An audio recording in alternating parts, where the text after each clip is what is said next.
संकल्प कठिन है। ये प्रयोग कठिन नहीं है, संकल्प कठिन है। और इसलिए कोई सीधा चाहे कि इस प्रयोग को कर ले तो जरा मुश्किल पड़ेगी। उसे छोटे छोटे संकल्प के प्रयोग करने चाहिए, उसे छोटे छोटे प्रयोग करने चाहिए। जब वो छोटे छोटे प्रयोगों में सफल होता जाता है तो उसकी संकल्प की सामर्थ्य बढ़ती चली जाती है। इस सारे जगत में धर्म की साधनाएं वस्तुतः धर्म की साधनाएं नहीं है, संकल्प पूर्व तैयारियां हैं। कि एक आदमी 3 दिन का उपवास कर लेता है, ये सिर्फ संकल्प की साधना है। उपवास से कोई फायदा नहीं होता, फायदा होता है संकल्प से। उपवास से कोई फायदा नहीं हो रहा, फायदा हो रहा है संकल्प से कि उसने 3 दिन का संकल्प पूरा किया तो उसको पूरा निभाता है। कि एक आदमी कहता है कि मैं 12 घंटे खड़ा रहूंगा एक ही जगह पर, खड़े रहने से कोई फायदा नहीं हो जाता।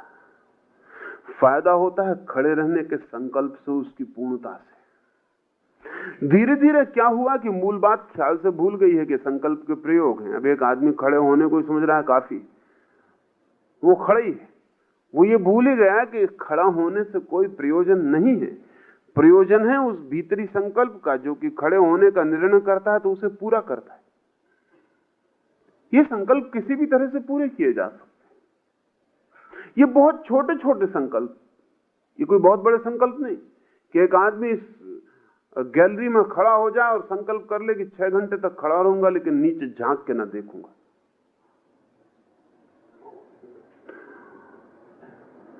तो भी काम हो जाएगा। सवाल ये नहीं कि नीचे झांक के नहीं देखने से कोई फायदा होने वाला है। सवाल यह है कि उसने तय किया, वो उसे पूरा कर रहा है। और जब कोई आदमी जो तय करता है उसे पूरा कर लेता है तो उसके भीतर की ऊर्जा बलवान हो जाती, वो आत्मवान होने लगता है। उसे लगता है कि मैं ऐसा हवा के झोंकों पर डोलता हुआ कुछ नहीं हूं। उसके भीतर एक तरह का क्रिस्टलाइजेशन, उसके भीतर कुछ क्रिस्टल बनने शुरू हो जाते। उसके व्यक्तित्व में पहली दफा कुछ बुनियादें पड़नी शुरू हो जाती। बहुत छोटे छोटे संकल्पों का प्रयोग करना चाहिए और छोटे छोटे संकल्पों से ऊर्जा इकट्ठी करनी चाहिए। और हमें जिंदगी में बहुत मौके हैं। आप कार में बैठे जा रहे हैं, आप इतनी संकल्प कर ले सकते हैं कि आज मैं रास्ते के किनारे लगे बोर्ड नहीं पढ़ूंगा। इससे किसी का कोई हर्जा नहीं हुआ जा रहा, इससे किसी का कोई नुकसान फायदा कुछ भी नहीं हो रहा है। लेकिन आपके संकल्प के लिए मौका मिल जाएगा और किसी को कहने की भी कोई जरूरत नहीं। यह आपकी भीतरी यात्रा है कि आप कहते हैं कि मैं ये नहीं पढ़ूंगा आज जो किनारे पर बोर्ड लगे हैं, और आप पाएंगे कि आधा घंटा कार में बैठना व्यर्थ नहीं गया। जितने आप कार में बैठे थे उससे कुछ ज्यादा हो के कार के बाहर उतरे, आपने कुछ उपलब्ध किया। जबकि आप ऐसे भी बैठ के कुछ भी खोते। ये सवाल बड़ा नहीं है कि आप कहां प्रयोग करते हैं। मैं उदाहरण के लिए कर रहा हूं, कुछ भी प्रयोग कर सकते हैं।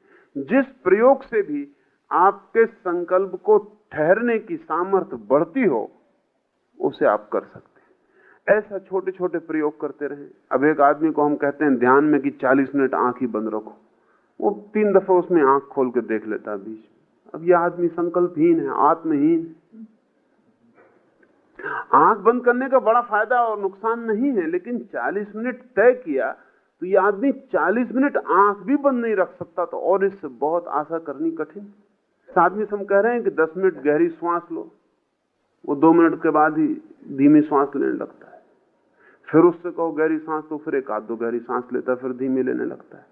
आत्मवान नहीं। 10 मिनट गहरी सांस लेना कोई बड़ी कठिन बात नहीं है। और सवाल ये नहीं कि 10 मिनट गहरी सांस लेने से क्या मिलेगा कि नहीं मिलेगा। एक बात तय है कि 10 मिनट गहरी सांस के संकल्प करने से यह आदमी आत्मवान हो जाएगा, इसके भीतर कुछ सघन हो जाएगा, ये किसी चीज को जीतेगा, किसी रेसिस्टेंस को तोड़ेगा। और वो जो वैग्रेंट माइंड है, वो जो आवारा मन है, वो आवारा मन कमजोर होगा, क्योंकि उस मन को पता चलेगा कि इस आदमी के साथ नहीं चल सकता, इस आदमी के साथ जीना है तो इस आदमी की माननी पड़ेगी। और जब आप रोज कार में बैठ के निकलते हैं, हो सकता है आप कभी बात के बोर्ड ना पढ़ते हो, लेकिन जिस दिन आप तय करेंगे कि आज बोर्ड नहीं पढ़ना, उस दिन मन पूरी तरह कोशिश करेगा कि पढ़ो, क्योंकि मन की ताकत आपके संकल्पहीन होने में निर्भर है। आपका संकल्पवान होना, इधर मन की मौत है। विल जितनी मजबूत उतना मन मुर्दा, मन जितना मजबूत संकल्प उतना छीन। तो वो रोज कभी नहीं कहता था, क्योंकि रोज आपने उसको चुनौती ना दी थी। आज ये भी उसके लिए चुनौती का सवाल है। वो हजार बहाने खोजेगा। वो कहेगा तो देखना बिल्कुल जरूरी था इसलिए देखा। वो कहेगा इतने जोर की आवाज आ रही, दंगा फसाद हो गया, जरा तो बाहर देखो कि क्या हो रहा है। वो भुलाने की कोशिश करेगा, वो दूसरी बातों में लगा लेगा ताकि आपका ये ख्याल भूल जाए और आप एक दफे बाहर झांक कर देख लें और बोर्ड पढ़ लें। सारा उपाय करेगा। ये ऐसा ही है। हम मन के साथ ही जीते हैं। साधक संकल्प के साथ जीना शुरू करता है। जो मन के साथ जीता है वो साधक नहीं है, जो संकल्प के साथ जीता है वो साधक है। साधक का मतलब ये है कि मन जो है वो अब संकल्प में रूपांतरित हो रहा है।